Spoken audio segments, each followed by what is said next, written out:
Hello, Larry Davenport here with a Psalm Thought. Thank you for joining me for just a couple of minutes. When I was a whole lot younger than I am right now, I used to like to watch horror movies. Not so much anymore. I'm really not an advocate.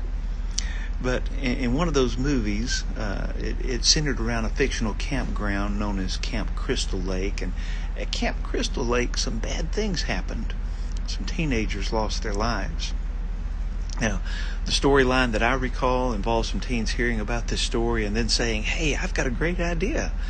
We should go spend the weekend at Camp Crystal Lake." And of course, you know what's going to happen next, and the audience, they cringe at the poor choice that they just made.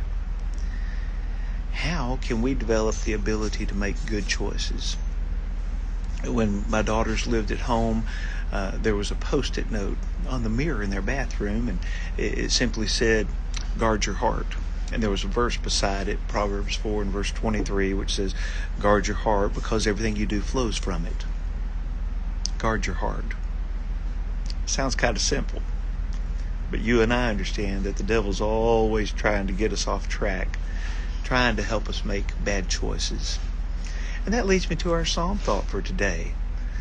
There's a lot of good stuff in Psalm 119. I've used it before, but here you can find the importance of Bible study and making good choices and guarding your hearts. Let's hone in on two of these verses. Verse 9, how can a young man or a young woman, how can a young person keep their way pure?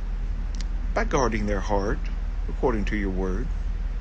And then verse 11, I've hidden your word in my heart that I might not sin against you. Guess what? The devil's not going to rest today, so we shouldn't either. Store up some of the word in your heart and make good choices. Better yet, let's get our hearts so full of God's word that there's not room for anything else and the devil doesn't have any room to work. I want to go to heaven, and I know you do too.